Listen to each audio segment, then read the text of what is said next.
बिस्मिल्लाहिर्रहमानिर्रहीम, अस्सलाम वालेकुम नाज़रीन, मैं खुरम गिरज़ी आप सबको प्रोग्राम सेहत ज़िंदगी में बहुत बहुत खुशामदीद कहता हूँ। जनाब, प्रोग्राम सेहत ज़िंदगी जहाँ पर सेहत की बात की जाती है, बीमारियों के बचाव के सिलसिले में बात की जाती है। मुख्तलिफ ज़ावियों से हम लोग बात करते हैं बीमारियों के बचाव के बारे में, उसकी मैनेजमेंट है, उसकी ट्रीटमेंट है, वैक्सीनेशन है, इन तमाम चीज़ों पर हम लोग प्रोग्राम में बात करते हैं। ख़ास बात प्रोग्राम सेहत ज़िंदगी की ये है कि हम पाकिस्तान के माहिर और अथेंटिक हेल्थ प्रोफेशनल्स और डॉक्टर्स को प्रोग्राम में दावत देते हैं ताकि सही इन्फॉर्मेशन लोगों तक, एजुकेशन, अवेयरनेस जो है हेल्थ से रिलेटेड वो पहुंचाई जा सके। क्योंकि जैसा कि आप लोगों को पता है, हमारे मुल्क में हेल्थ को लेके बहुत सी गलत फहमियाँ, मिथ्स, बहुत से मुख्तलिफ किस्म के ट्रीटमेंट ऑप्शंस जिन पे कोई रिसर्च नहीं होती, जिनकी कोई अथेंटिसिटी नहीं है, जिन पे कोई काम नहीं हुआ लोग इस्तेमाल कर रहे हैं क्योंकि उनको ज़ाहिर बात एडवर्टाइज़ किया जाता है। और ये सब इन तमाम चीज़ों को दूर करने के लिए हम प्रोग्राम करते हैं ताकि पाकिस्तान के हर एक कोने तक लोगों को अपनी बॉडी के बारे में पता हो, उसको कैसे बीमारियों से बचाना है, हेल्दी कैसे रहना है, इन तमाम चीज़ों में हम लोग बात करते हैं। आज एक थोड़ा सा मुख्तलिफ मौजू पर हम लोग बात करेंगे। जनाब, रेडियोलॉजी की फील्ड क्या है, क्या इसका रोल है तिब की दुनिया में, मेडिकल साइंसेज में, ट्रीटमेंट ऑप्शंस में क्या करती है और हमें उससे क्या फ़ायदा हो रहा है, पाकिस्तान कहाँ पर स्टैंड करता है रेडियोलॉजी की फील्ड को लेके, इन तमाम चीज़ों में हम लोग बात करेंगे।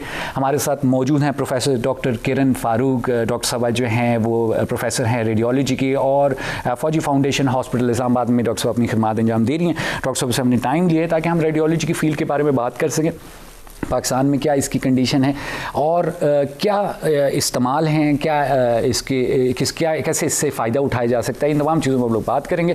चलते हैं डॉक्टर साहब गुफ्तगू का आगाज़ करते हैं। सलाम अर्ज़ करता हूँ डॉक्टर साहब, थैंक यू वेरी मच, आपने टाइम निकाला हमारे प्रोग्राम के लिए। डॉक्टर साहब, बहुत रेयर हम लोगों ने रेडियोलॉजी की फील्ड पर बात की है।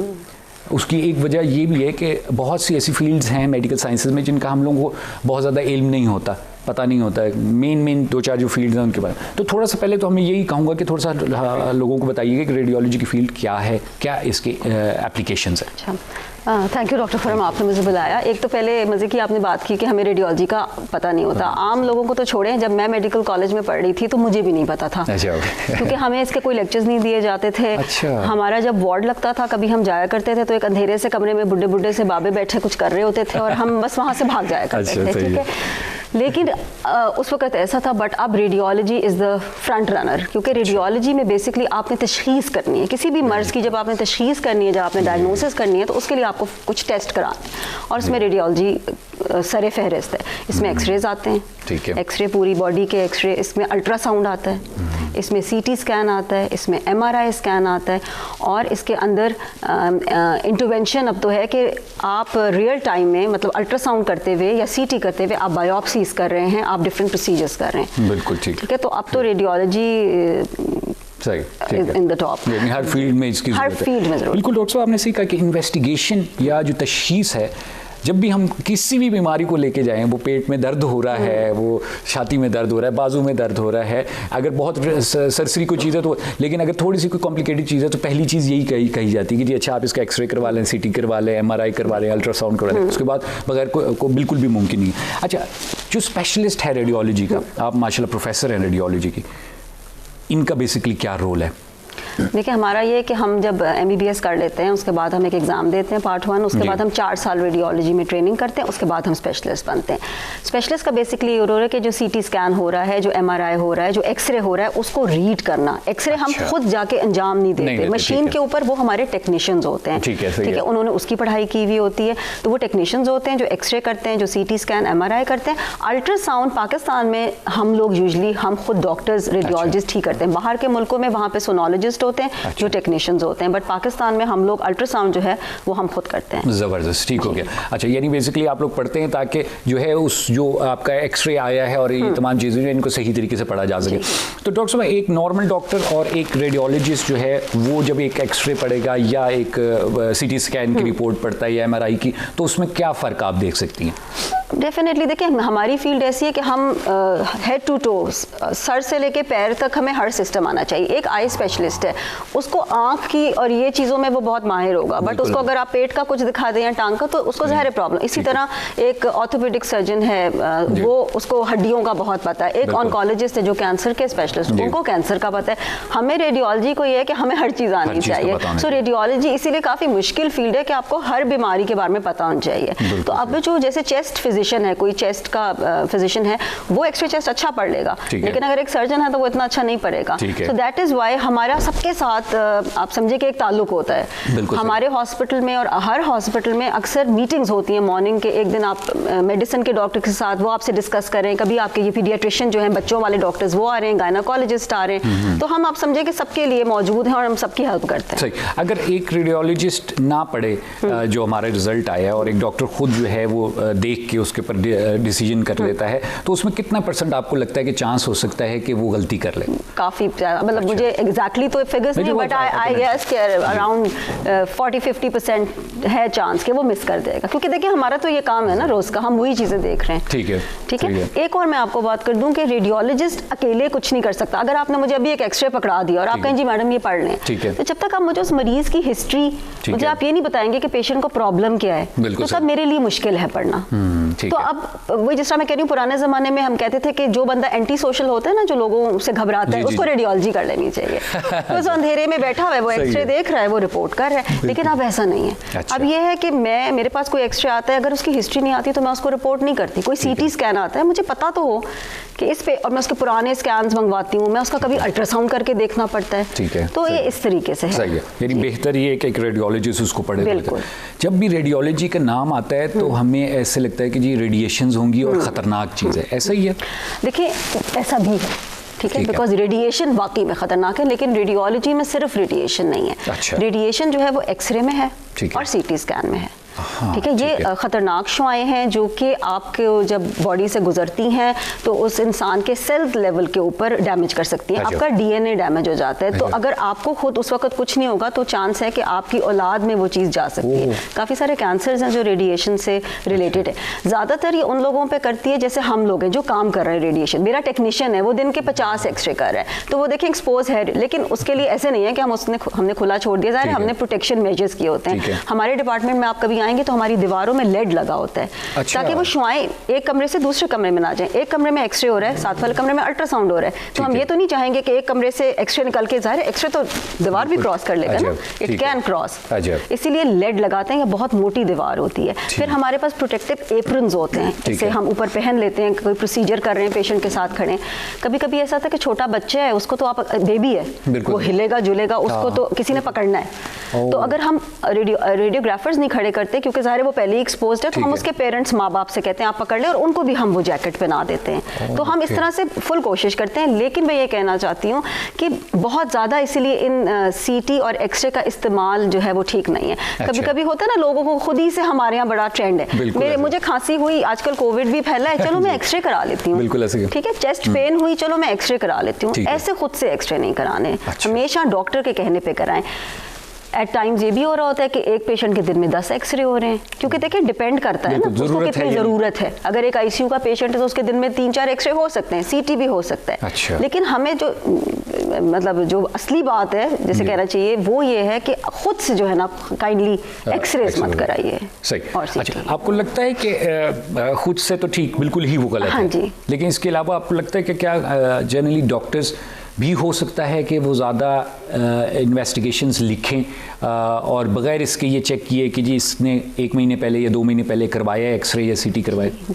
ये आई एम सॉरी, लेकिन एक एथिकल डिलेमा है जो हमारे साथ। अच्छा। आजकल डॉक्टर्स मरीज को हाथ लगाने से पहले इन्वेस्टिगेशंस लिख देते हैं। ठीक है। सब डॉक्टर्स नहीं, लेकिन काफी डॉक्टर्स हैं, बिकॉज ये आसान है ना, रियलिटी है, हाँ, हो रहा है, रियलिटी जो हो रहा है, हम सबको बंद नहीं कर सकते। आप भी जाते हैं डॉक्टर के पास और लोग भी जाते हैं, अब वो आपसे पूछेगा क्या, आप कहेंगे खांसी है, फलाना है, पेट में दर्द है, असूलन उसको आपकी पूरी बात सुननी चाहिए। ठीक है, आपको एग्जामिन करना चाहिए, पेट में अगर दर्द है तो लिटा के मुआयना करना चाहिए पेट का, जो प्रॉपर तरीका हमने सीखा हुआ है, जिस तरह जनरल फिजिकल सिस्टमिक जो हम मेडिकल कॉलेज में करते हैं। आसानी क्या है, पेशेंट आए, उसने कहा मुझे ये है, x-ray chest, ultrasound abdomen, blood CP, blood का कर लो, यूरिन का कर लो, जाओ जी पहले मुझे इन्वेस्टिगेशंस करके फिर आप आ जाइएगा। अच्छा। वाई? क्योंकि आप थोड़े से टाइम में बहुत मरीज देख के बहुत पैसा कमा लेंगे। या अगर आप सरकारी डॉक्टर हैं तो आप जल्दी से छुट्टी कर लेंगे। तो ये फिर इंडिविजुअल पे डिपेंड करता है। सही। प्रोफेसर साहब गुफ्तगू आगे बढ़ाएंगे, हमने छोटा सा यहाँ ब्रेक लेना है प्रोग्राम में, उसको गुफ्तगू आगे बढ़ेगी। जी नाज़रीन, आप लोग गुफ्तगू सुन रहे हैं प्रोफेसर डॉक्टर किरण फारूक की। प्रोफेसर साहिबा जो हैं प्रोफेसर ऑफ रेडियोलॉजी हैं और फौजी फाउंडेशन हॉस्पिटल इस्लामाबाद में अपनी खिदमत अंजाम दे रही हैं। डॉक्टर साहब से बड़ी इंटरेस्टिंग गुफ्तगू चल रही है कि रेडियोलॉजी की फील्ड क्या है, उसकी एप्लीकेशंस क्या हैं, उसके नुकसानात क्या हैं, फ़वाइद क्या हैं, तमाम चीज़ों पर हम लोग बात करेंगे। छोटा सा यहाँ वक्फा लेंगे प्रोग्राम में, फिर आपकी खिदमत में हाजिर होंगे। हमारे साथ रहिएगा।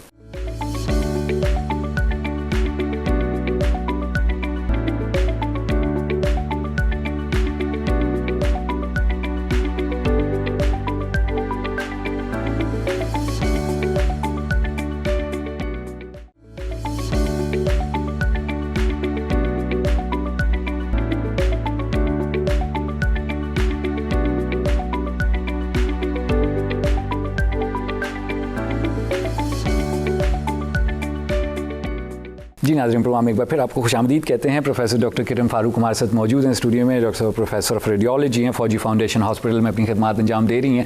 डॉक्टर साहब हमारी बड़ी इंटरेस्टिंग, बड़ी अहम गुफ्तगू चल रही है कि रेडियोलॉजी की फ़ील्ड क्या होती है, इसके एप्लीकेशंस क्या हैं, क्या नुकसानात भी हैं और क्या क्या चीज़ इसमें आ जाती हैं, और क्या रेडियोलॉजी जो है सिर्फ वो एक्सरे और इन चीज़ों का नाम है या ये अब आगे बढ़ चुकी है, इससे और भी इस्तेमाल और भी जगहों पर इस्तेमाल किया जा रहा है। तमाम चीज़ों पर हम लोग बात कर रहे हैं, गुफ्तगू आगे बढ़ाएंगे। अच्छा डॉक्टर साहब, आपने बताया कि जी हार्मफुल है, नुकसान भी है, और कभी कभार ये भी देखा जाता है कि डॉक्टर्स भी बजाय इसके कि वो इन्वेस्टिगेशन खुद करें, वो जो है एक्सरे वगैरह लिख देते हैं।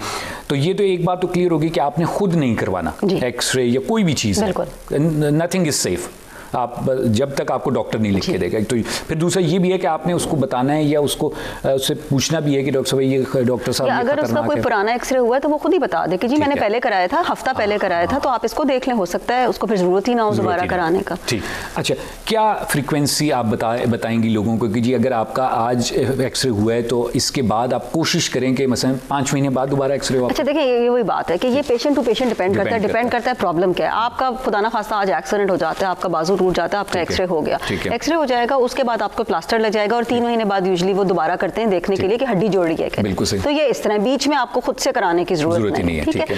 लेकिन कोई कैंसर पेशेंट है, टीबी का पेशेंट है, ये डॉक्टर्स के ऊपर डिपेंड करता है। तो वही जिस तरह मैंने कहा कि कईयों के अगले दिन भी हो जाते हैं जो ज्यादा सीरियस पेशेंट्स हैं, ठीक है। तो इसका कोई हार्ड एंड फास्ट रूल नहीं है कि मैं 5 महीने तक रुकूंगा तो रेडिएशन चली जाएगी या मुझे तंग नहीं करेगी। बस ज्यादा यही है कि जो लोग इस फील्ड से रिलेटेड हैं, जैसे रेडियोलॉजिस्ट, रेडियोग्राफर्स, जो हमारे डिपार्टमेंट में लोग हैं, वो सारे अपना ध्यान रखें, ज्यादा एक्सपोज ना हो। हम सबको इन्होंने PNRA वालों ने एक डोजीमीटर दिया हुआ है, एक छोटा सा एक बैच होता है जो हम सब डॉक्टर्स रेडियोलॉजी में लगा के फिरते हैं। वो सारा रेडिएशन पिक करता है। वो हर महीने हमारे बैचेस PNRA में जाते हैं, Pakistan national radiation authority type इसका नाम है। वो सब 1 महीने बाद जाते हैं और सबकी डोजेस कैलकुलेट होती हैं। हाँ जी, मतलब सीरियस है ये सीरियस है। और ये बड़े बड़े सारे, अब यही बात है कि ये मुझे नहीं पता कि ये छोटे क्लिनिक्स में क्या ये चीज़ अप्लाई हो। हमारा तो एक सरकारी मतलब बड़ा हॉस्पिटल है, तो हमारे यहाँ तो ये इसके बगैर हम रेडियोलॉजी डिपार्टमेंट नहीं चला सकते। वो आते हैं जब डिपार्टमेंट बनता है, वो अपने छोटे छोटे इंस्ट्रूमेंट्स ला के पूरा डिपार्टमेंट चेक करते हैं कहीं लीक तो नहीं हो रही रेडिएशन। क्योंकि आपको पता है, देखिए अभी मैं इसके बाद अल्ट्रासाउंड और MRI पे हम आएंगे। अल्ट्रासाउंड कितना हम प्रेग्नेंट हामला खवातीन का कितना करते हैं। अब एक हामला औरत तो बहुत ज़्यादा रिस्क पे है अगर उसको रेडिएशन लग गई। सो इस तरह हमारा जाता है हर महीने। अगर उन्हें लगता है कि हमारी रेडिएशन डोज ज़्यादा है, हमारे अंदर ज़्यादा चली गई है एक्सरे, तो वो फिर हमें नाम के साथ आ जाते हैं। हम उस बंदे की फिर ड्यूटी वहाँ से चेंज करके रिसेप्शन पे या कहीं ऐसी जगह, अगर डॉक्टर है तो अल्ट्रासाउंड में लगा देंगे, MRI में जहाँ पे रेडिएशन नहीं है। सही है। तो ये एक बड़ा साइंटिफिक तरीके से। और ये आपके मुताबिक हर जगह मेरे मुताबिक जहाँ एक्सरे हो रहा है वहाँ पे ये होना जरूरी है। सही, ठीक। और कोई ऐसा है कि भाई कोई काम किया जा रहा है, कोई रिसर्च की जा रही है कि इसको इसके जो हार्मफुल इफेक्ट्स हैं जो आप लोगों पे जो प्रोफेशनल्स हैं उन पे कम किया जा सकता है? हाँ, ये तो थ्रू आउट चल रही है रिसर्चेज आपके अच्छे। अब जैसे स्पेशली ये तो मैं आपको बात बताइए ना, मैंने जो खाली एक्सरे करे, आजकल इंटरवेंशन रेडियोलॉजी भी बहुत ज़्यादा इन है। इंटरवेंशन रेडियोलॉजी का मतलब क्या है कि एक्सरे और CT स्कैन की मदद से आपने पेशेंट का इलाज भी करना है। कैसे इलाज करना है? फॉर एग्जांपल आपका किडनी गुर्दे के अंदर पस पड़ गई है, ठीक है। अब आप उसका पूरा अगर ऑपरेशन करेंगे, पेशेंट को जनरल एनेस्थीसिया मिलेगा, फिर उसका कट लगेगा और सारा, तो उससे बेहतर है कि अल्ट्रासाउंड गाइडेड, यानी अल्ट्रासाउंड पे देखते हुए या CT पे देखते हुए हम उसमें ट्यूब ट्यूब डालते हैं और पस निकाल लेते हैं। हाँ, यानी ओपन नहीं किया, ओपन नहीं किया, पेशेंट को रुकना ना पड़ा हॉस्पिटल में, वो ओपीडी प्रोसीजर है वो चला गया। ठीक है, इस तरह के और भी काफ़ी प्रोसीजर्स हैं। कुछ तो बहुत, जैसे ये आपकी जो खून की नालियाँ होती हैं, आर्टरीज, उनमें जब ऑब्स्ट्रक्शन हो जाती है, ठीक है, तो आप हॉस्पिटल, डॉक्टर आपका वैस्कुलर सर्जन करेगा या रेडियोलॉजिस्ट करेगा? रेडियोलॉजिस्ट उसको सीटी गाइडेड, सीटी की मदद से वो खून की नालियों को जाके अंदर कैमरा डाल के, जाहिर है जिस तरह एंजियोग्राफी दिल की होती है ना, उस तरह ये पेरिफेरल लिम्स की भी एंजियोग्राफी होती है कि जो सारी खून की नालियां जा रही हैं उनको वो कैमरा डाल के अंदर जाके खोल देगा। जबरदस्त। ठीक है, इसी तरह जो लिवर में, जिगर के अंदर अगर सिस्टम ब्लॉक हो जाए, सारी बाइल डक्ट्स वगैरह डायलेट हो जाए, ब्लॉक हो जाए, तो वो भी हम जो है ना सीटी गाइडेड, अल्ट्रासाउंड गाइडेड, ये सारे प्रोसीजर्स कर रहे हैं। तो जो बंदा सीटी के साथ काम कर रहे हैं वो फिर ज़्यादा, उसको ज़्यादा रेडिएशन लग रही है, क्योंकि ना ये समझे एक वीडियो टाइप चल रही होती है, जब वो ऑन करता है तो उसको स्क्रीन पे नजर आता है और रेडिएशन कॉन्टिन्यूसली है, तो फिर वो लोग थोड़े एट रिस्क होते हैं। बट उनके लिए बड़े अच्छे प्रॉपर ग्लव्स होते हैं जो लेड लाइंड होते हैं, गॉगल्स लगाते हैं वो, ताकि, क्योंकि आंख भी बड़ी सेंसिटिव है, थायराइड ग्लैंड जो ये होता है हमारा, ये बहुत सेंसिटिव है रेडिएशन को, इसके ऊपर अलग से एक शील्ड पहनते हैं। ठीक है, तो वी टेक द प्रिकॉशंस, हम हर जगह होनी चाहिए, और हम कोशिश भी करते हैं कि नए से नए लिटरेचर को पढ़ें, ताकि हमें पता लगे कि दुनिया में क्या हो रहा है। बिल्कुल एग्जैक्टली। और ये तो बहरहाल आप यहाँ से पैगाम भी देंगी कि हर डिपार्टमेंट, रेडियोलॉजी की डिपार्टमेंट में ये चीज़ें इंश्योर की जाएं कि लीक नहीं हो रही, ड्रेसेस आपके जो पास हैं किट है वो सारा, बिल्कुल, और उनका चेकअप होना चाहिए कि जी रेडिएशन लेवल हर महीने आपका रेडिएशन लेवल चेक होना चाहिए। ज़बरदस्त। अच्छा डॉक्टर साहब, अब आपने एक तरफ तो थोड़ा सा डरा दिया हमें, लेकिन थोड़ा सा ये भी अभी नाज़रीन को बता दीजिएगा कि अगर कोई डॉक्टर लिख के देता है एक्सरे या सीटी स्कैन लिख के देता है, तो ये ना हो कि आप कहेंगे जी नहीं मैंने नहीं करवाना, ऐसा नहीं, ऐसे नहीं है। देखिए डॉक्टर ज़ाहिर है आपका भला चाहता है, वो आपका मर्ज तशखीस करना चाहता है, और सीटी स्कैन में आपको पूरा अंदर का नजर आ जाता है कि अंदर क्या हो रहा है। तो जब डॉक्टर कह रहे हैं तो जरूर कराएं, लेकिन खुद मैंने अक्सर देखा है कि जी सर में दर्द हो रहा है तो सीटी कर दो हेड का, पहले डॉक्टर को दिखा दो एक दफा। अच्छा, सीटी और अल्ट्रासाउंड, सीटी और एक्सरे हार्मफुल है, इनसे खतरनाक शुआएं निकल रही हैं, लेकिन अल्ट्रासाउंड बहुत सेफ है। अच्छा, ठीक है। अल्ट्रासाउंड आप देखें ना, प्रेग्नेंट औरतों का हमल में जो है, जब वो बच्चा बन रहे हैं अंदर। अच्छा, एक और मैं आपको बात बता दूं कि छोटे बच्चे जब बड़े हो रहे होते हैं, या जो फीटस होता है, जो आपका बच्चा होता है पेट के अंदर, उनके सेल्स बहुत जल्दी जल्दी डिवाइड, रैपिड डिवीजन होते हैं, वो बहुत प्रोन, सेंसिटिव होते हैं रेडिएशन को। अगर उसको रेडिएशन लगेगी ना तो बहुत ज़्यादा चांस है कि उसके डीएनए को ख़राब कर दे। इसीलिए छोटे बच्चों के भी हमें बहुत देख के एक्सरेस करने। हम ज़्यादातर छोटे बच्चों के लिए अल्ट्रासाउंड प्रेफर करते हैं। हम ब्रेन का भी अल्ट्रासाउंड बच्चों का कर लेते हैं। 1.5 साल तक आप ब्रेन का अल्ट्रासाउंड कर सकते हैं, जब तक ये हड्डी नहीं जुड़ती आपकी, कॉन्टिनेलिया एंटीरियर खुला होता है। ठीक है। हम बच्चों का पेट का, जैसे अपेंडिक्स का आप देखें काफ़ी है, दर्द हो गई इधर पेट में, अपेंडिक्स का खतरा है, तो उन बच्चों का हम अल्ट्रासाउंड प्रेफर करते हैं। ठीक है। इस तरह यंग फीमेल्स का, यंग मेल्स का, और कोई स्क्रोटल पैथोलॉजी है, ब्रेस्ट के लिए अल्ट्रासाउंड बहुत अच्छा है। ठीक है ना, क्योंकि आप रेडिएशन से बचते हैं, तो हम कोशिश करते हैं कि पहली लाइन ऑफ हमारी इन्वेस्टिगेशन अल्ट्रासाउंड हो। पेट में आपके अगर दर्द होगा शदीद, तो सर्जन को पहले अल्ट्रासाउंड कराना चाहिए। ठीक हो गया। इसी तरह एमआरआई बेसिकली, अच्छा अल्ट्रासाउंड में हम साउंड वेव्स यूज करें। ठीक है ना। अच्छा, एक्सरे में जो है वो रेडिएशन है, जैसे एक्सरे कहते हैं। ठीक है। और सीटी में भी एक्सरे ही है, वो भी सीटी इज अ फाइनर फॉर्म और a complicated form of an x-ray. उसमें छोटे छोटे एक्सरेज ही निकल रहे होते हैं। पूरी जो आपने गोल सी मशीन देखी ना सीटी की, उसमें छोटे छोटे एक्सरे सोर्सेज होती हैं सारी, और वो पेशेंट अंदर चला जाता है तो वो उसको क्रिस क्रॉस करती हैं और 3 डायमेंशनल आप 3D देख लेते हैं।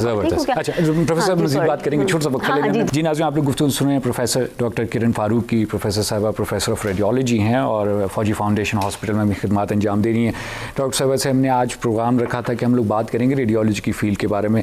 इसकी सारी जानकारी, आगाही हमारे पास होनी चाहिए कि ये फील्ड क्या है, क्या इसके फ़वाइद हैं, कहाँ कहाँ एप्लीकेबल है। बड़ी ज़बरदस्त डॉक्टर साहब के साथ गुफ्तगू चल रही है, जिसमें डॉक्टर साहब ने क्लियर किया कि जनाब एक्सरे और जो हमारा सिटी स्कैन है वो उसमें रेडिएशन है, एमआरआई सॉरी जो अल्ट्रासाउंड है उसमें नहीं है रेडिएशन। तो ये बड़ी इंपॉर्टेंट चीज़ें हैं जो हमें पता होनी चाहिए। और एक और चीज़ भी डॉक्टर साहब ने कहा कि ख़ुद से आप ये इन्वेस्टिगेशंस बिल्कुल भी ना करवाएं, जैसे कि आजकल हमारे यहाँ रिवाज बन गया, लेबॉर्ट्रीज़ का भी एक बिज़नेस बन गया है, तो वो आप वॉक इन चले जाएँ, आप कोई भी टेस्ट बोल दें तो वो आपको कर लेते हैं। तो बार ये गुफ्तगू आगे बढ़ेगी। यहाँ छोटा सा वक्फा लेंगे, प्रोग्राम में फिर आपकी खिदमत में हाजिर होंगे, हमारे साथ रहिएगा।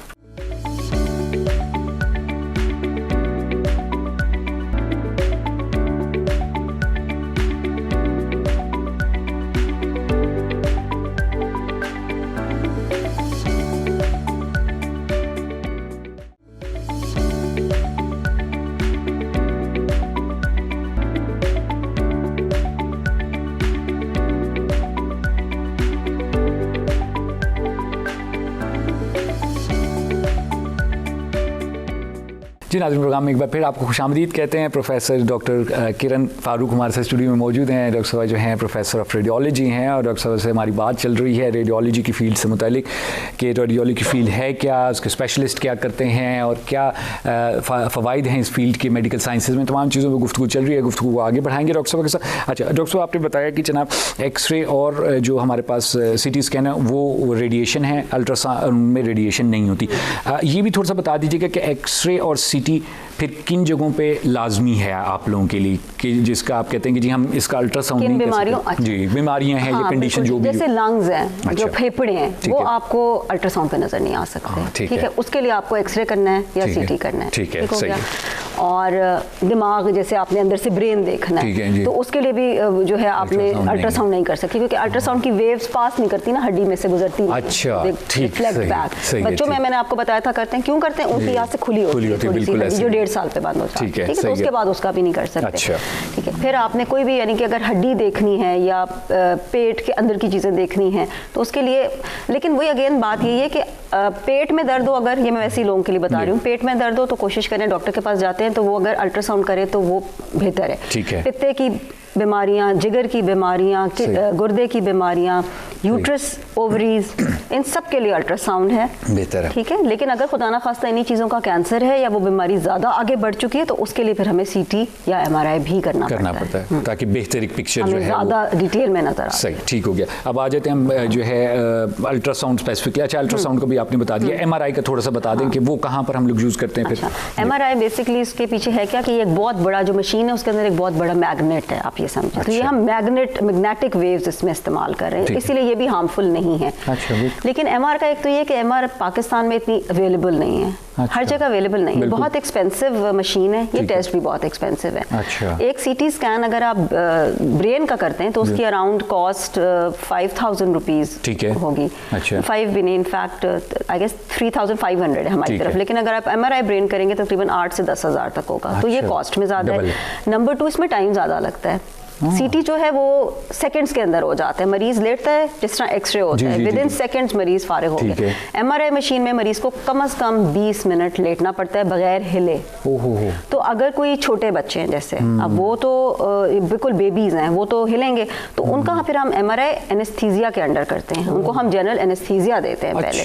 जी, इसी तरीके से जो बूढ़े लोग हैं जो नहीं लेट सकते, क्योंकि जब वो हिल जाएंगे तो वो इमेज जो है ना MRI का वो खराब हो जाएगा, तो हमें मुश्किल हो जाएगा। CT में ये प्रॉब्लम नहीं है। CT में प्रॉब्लम नहीं है। CT इतनी जल्दी हो रहा है ना। हाँ, बिल्कुल। तो MR में आप इतनी देर लेटना, फिर अक्सर MRI जो है वो अक्सर आपने देखा होगा जोड़ों के लिए बहुत किया जाता है। शोल्डर ये है जॉइंट, या ये एल्बो है, घुटना है, नी जॉइंट, उनके लिए किया जाता है। उसमें मरीज को अक्सर इतनी वैसी तकलीफ होती है कि वो उस तरह हाथ रख के काफी देर लेटना भी मुश्किल नहीं हो। फिर कुछ लोग MRI की मशीन थोड़ी सी, ये तो नहीं कहती बंद है, लेकिन वो थोड़ी गोल सी, उसमें लोगों को क्लॉस्ट्रोफोबिया हो जाता है। बिल्कुल ऐसे ही है। ये मसला है कि उनको लगता है जी हम लेट गए तो हम कब्र में चले गए और हमारा सांस रुक गया। बिल्कुल ऐसे ही। तो अक्सर लोग भाग जाते हैं उस मशीन से। तो उसके लिए फिर हम ये करते हैं कि उनको थोड़ा सा सेडेट करके, थोड़ा सोने वाली दवाई देके, थोड़े गनूदगी में भी कर लेते हैं। सही है। लेकिन MRI का फायदा है कि MRI भी बहुत अच्छी डिटेल बताता है, स्पेशली जॉइंट्स के लिए और ब्रेन के लिए MRI बहुत अच्छा है।